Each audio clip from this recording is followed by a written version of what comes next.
Crown Championship Series is going to crown the best player in Clash Royale. This is our first ever global tournament. There are 1 million people. Asia, Europe, Russia, The Oceania. highest level of competition. Playing this tournament for $1 million. Rarely get to find the true champion.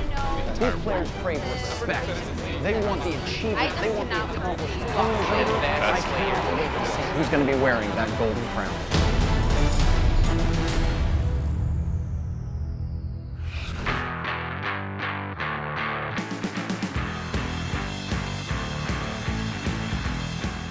Welcome, welcome, one and all, you princes, princesses, and goblins out there, to the very first introductory, never-before-seen kickoff episode of Tournament Talk.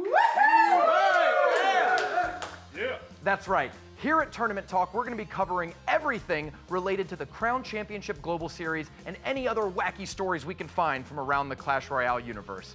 I'm Seth, but some of you might know me from YouTube as the Rumham. I have been casting Clash Royale tournaments since when I had hair. Every week here on Tournament Talk, we're going to be covering the most important stories from around the Crown Championship and around the Clash Royale community. The live play does not begin until next week, Saturday, June 10th, and there will be an episode of Tournament Talk before every live tournament show. Now, you have 8 cards in your deck when you battle with Clash Royale. When we battle with Tournament Talk, we've got 8 stories for you. These stories are going to cover everything from gameplay analysis, interview with top players. We're going to have some of the greatest voices from around the community joining me here on this couch to talk about the newest and hottest trends. You might even learn a thing or two. Our first story today is going to be a look at the Crown Championship Series. Some of you are very familiar and have been watching the qualifying tournaments day after day for the last several months, but today we're going to make sure everyone starts on the same page. So let's check out this package on the Crown Championship Global Series.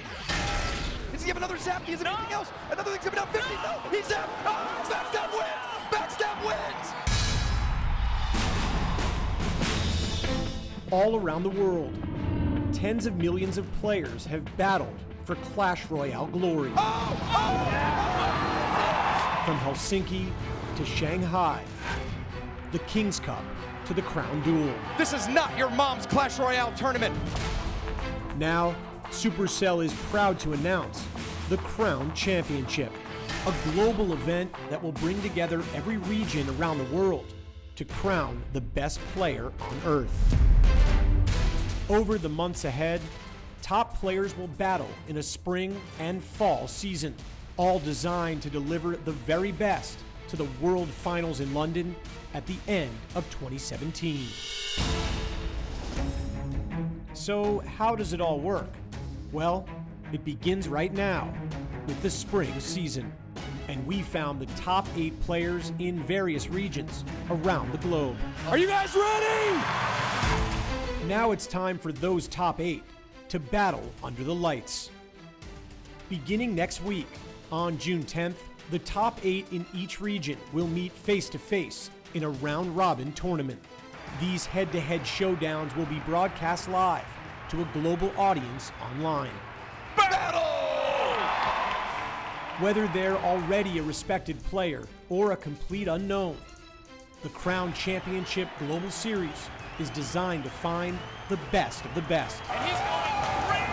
Only one can wear the Golden Crown. So that's the Crown Championship Global Series. It is the first truly worldwide event to find the best Clash Royale player on Earth. We will be broadcasting in over 10 languages, so whether you speak English, Espanol, Italiano, Deutsche, Francais, Portuguese, or Putonghua, we'll see you here every Saturday and Sunday for live regional tournament broadcasts. Moving right along, we are just 7 days away from the first match of the spring season. Battle! Anticipation is building. These players are at home refining their decks right now, awaiting the most important matches of their Clash Royale career. I've got Woody joining me. Woody! Right. Yeah, Woody. To go over the list and talk about the players you're most excited to watch. We have got some great representatives from countries all across the continent. So we have 8 players coming out of the Latin America region. Who are those 8 players? Fantini from Brazil, Anthony from Mexico, Adrian Piedra from Mexico. Pedro, 15, from Venezuela. King Joao from Brazil.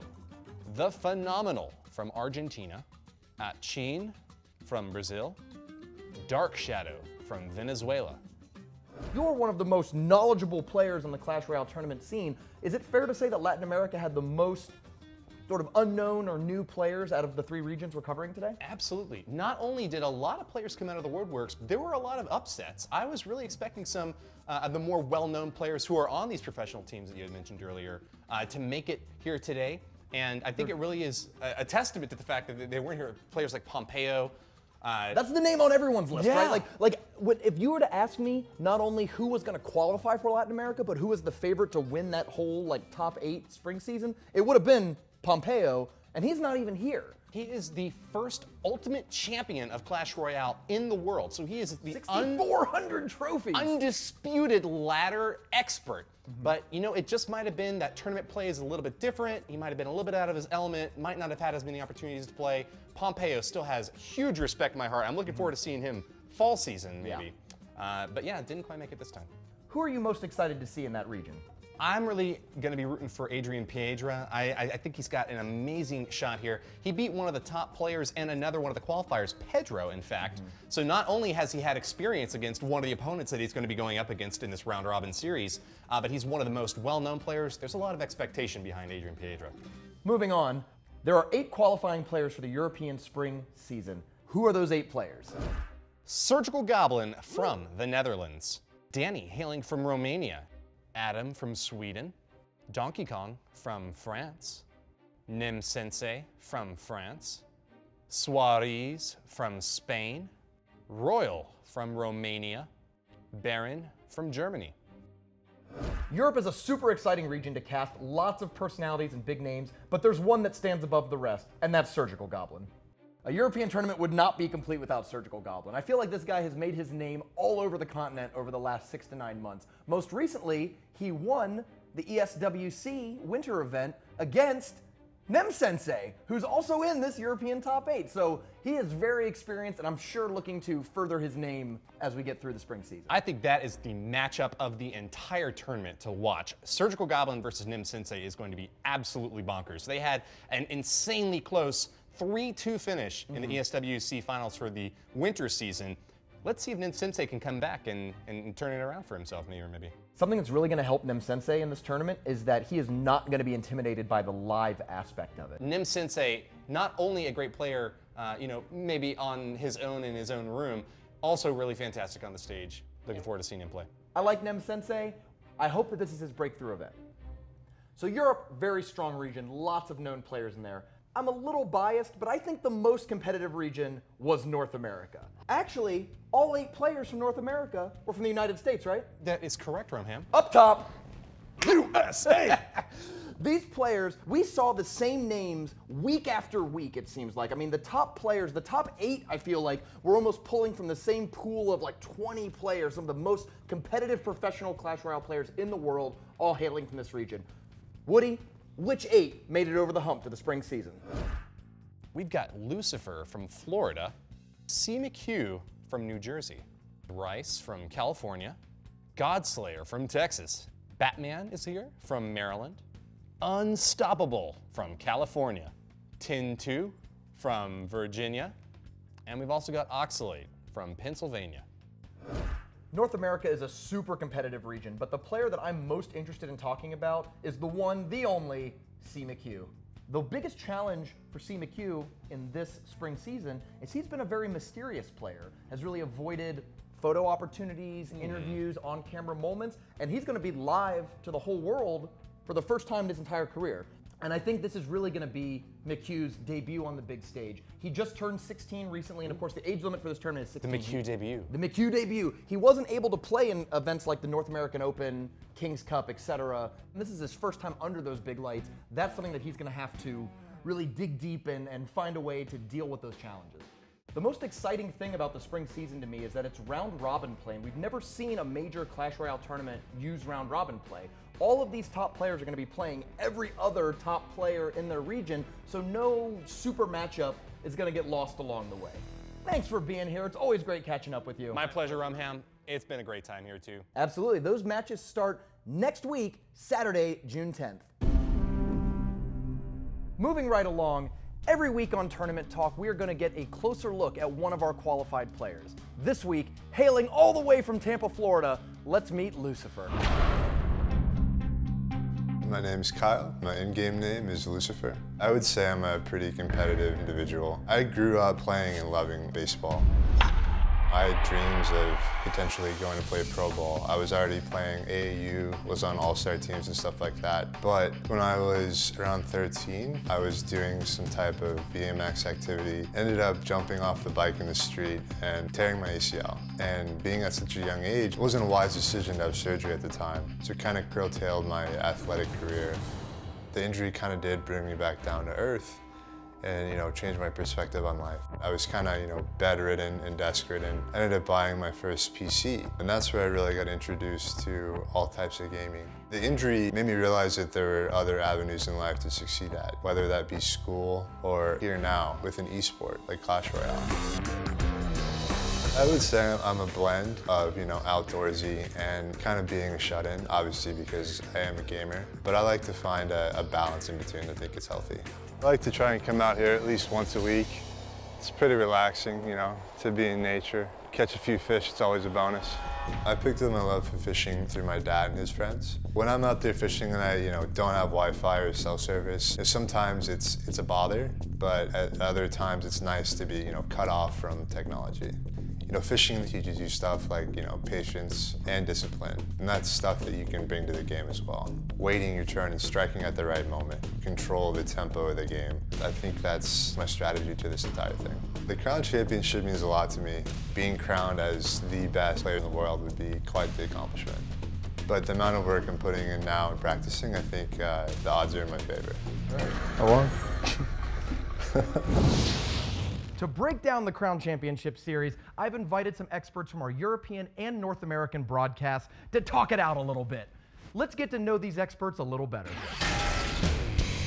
Hi, my name's Tom Underwood. My Clash handle is Trid, and I'm the European play-by-play shoutcaster. I really like skydiving. So I ended up creating a skydiving society at my university. I've done about 17 jumps. I like to do fast things and go fast.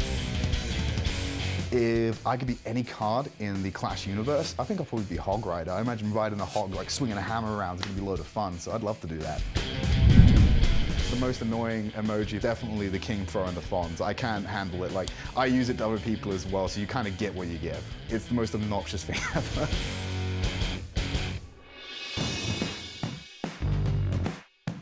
Hi guys, I'm Dee. My Clash name is BBXH, and I am your host for the North American Crown Championship Series. And am I addicted to Clash Royale? Yes. There was one time I was waiting for my oil to get changed in my car. The woman comes over to tell me everything that's wrong with my car, everything she changed, and I'm sitting there playing, and I'm like, and I'm trying to still play, and I actually won. I have the worst hitchhiker's thumbs. So I can do thumbs up this way or this way. And they're great for playing Clash Royale with, though.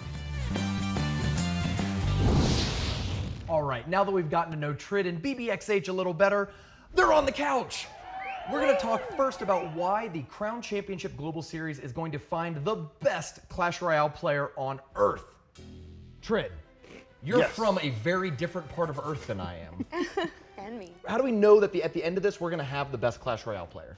So there was 1 million players participating in this tournament, all through the in-app tournaments. Then we've had the top 32 going out to try and find the top 8, move into a bracket stage, and then we're gonna go regional clashing to find the world champion. I think we've cast such a wide net and filtered it down in a very inclusive way that we're bound to find the top talent.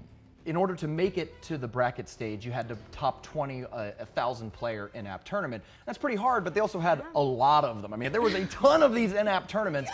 And so if you are good enough to top 21 of them and move on to the bracket stage, you had your shot.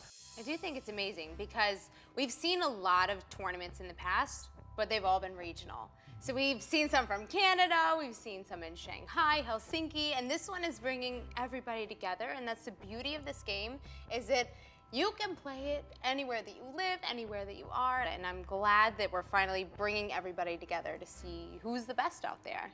What I really liked about the bracket tournaments was the best of 3 format. I'm a huge proponent that Clash Royale games are very short. The better player is usually going to win, but there are some situations where sometimes a game doesn't work out in your favor, a bad deck matchup, bad luck, slippy fingers. They were playing after eating their buffalo wings or something and they couldn't quite play right. They just catch you off guard, something you weren't expecting. I really like how we did a best of 3 format the entire way through the brackets. And we saw tons of players drop the first game, recollect themselves, win the next 2 games. And I think that's a much better way of determining who is the most skilled and consistent player.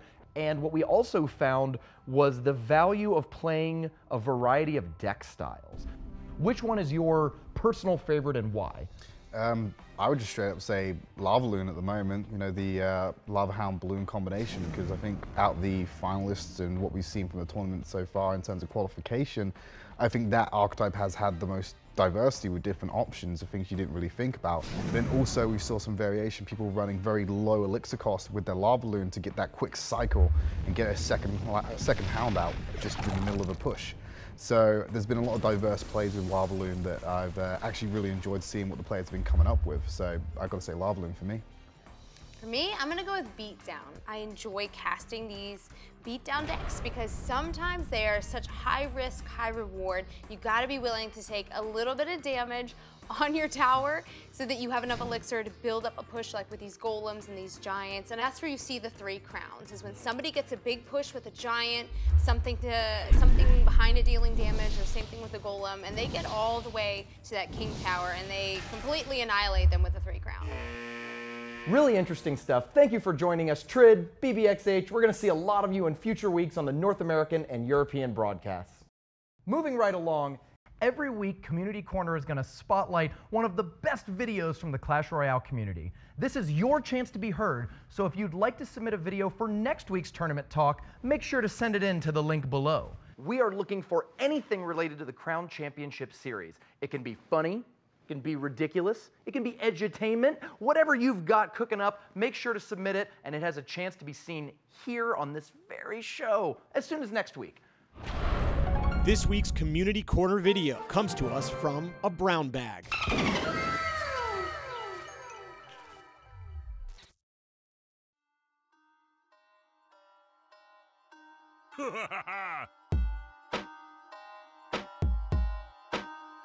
Let's go. Clash Royale, yeah, I'm an OG. Been playing since Canadian release. Welcome to the CCGS Crown Champion Global Series.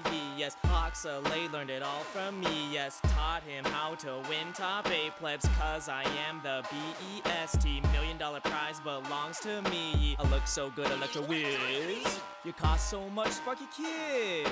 Ooh, I'm ultimate champion. I'll never let you see Hog Mountain. Hammers, esports going in. Let me break it down before you flip your lid.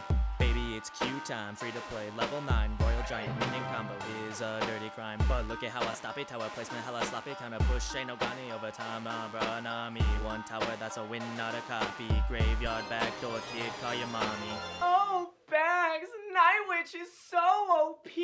Why did they release her in the middle of the tournament? My clan didn't practice and we got wrecked. Yo, NW, why don't you come drop some bars on these whiners?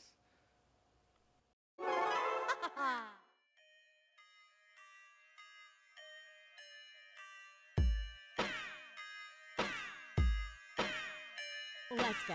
Dad's call me dogs, that's Royale, made my mark. Hands up, get down. I'm the new kid in town, and this ain't no karaoke, but you're best to get to know me. Respect is what you show me, cause I be spawning bats with ease, snitch. Bring your king to his knees, snitch. Rage quit playing against me, snitch. Me, snitch. Me, snitch. Nightwitch, baby, got Reddit crying OP. Hey, you said it, I'm legendary. Honestly, SC won't nerf me. Just be glad that I'm not free, cause I be spawning bats with ease, snitch. Bring your king to his knees, snitch. Rage quit playing against me, snitch. Me, snitch. Me, snitch.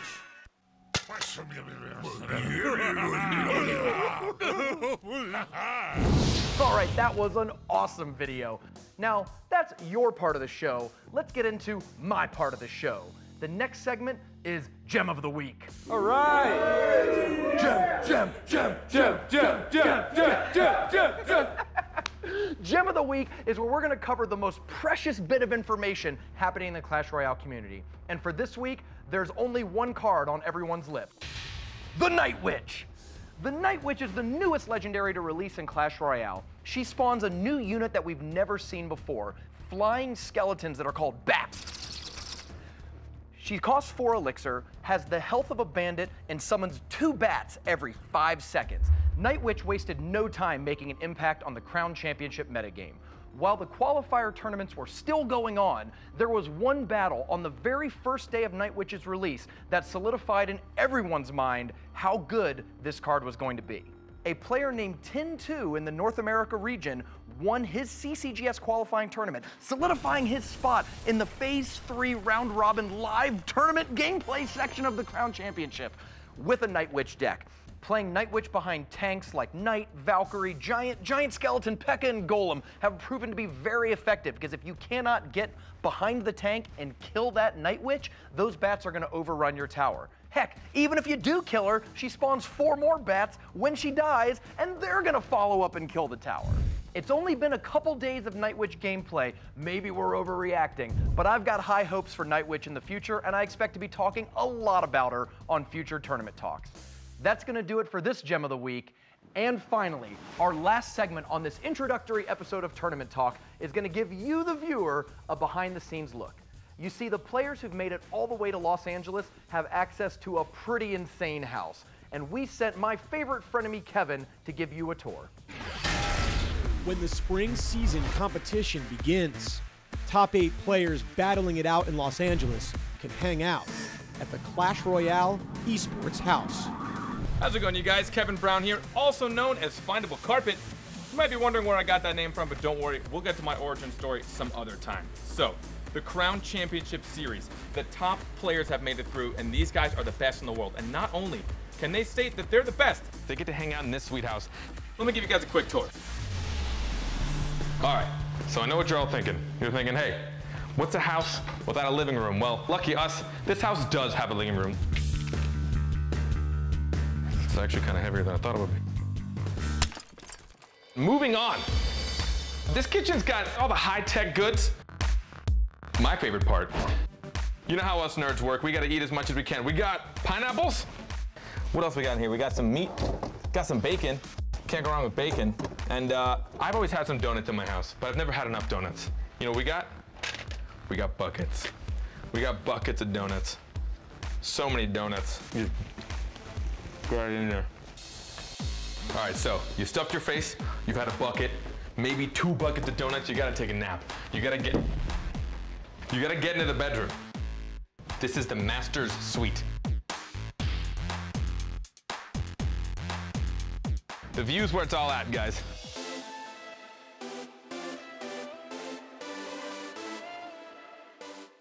This is where all the magic spells, I guess, are gonna happen. We're all Clash Royale players here. This is where it's at. They can sit in some chairs, laying down, play Clash. It's really the only way to play Clash Royale. What do we got in here?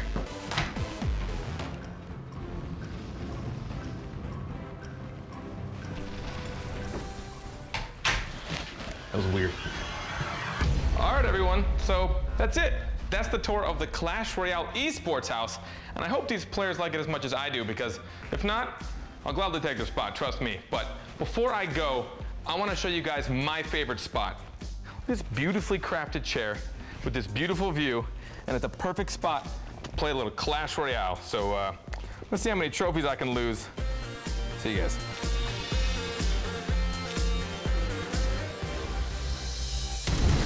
Tune in next week for our first week of spring tournament play.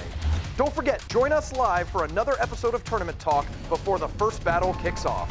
We'll be bringing you previews of key matchups and all the latest breaking news in the Crown Championship Global Series.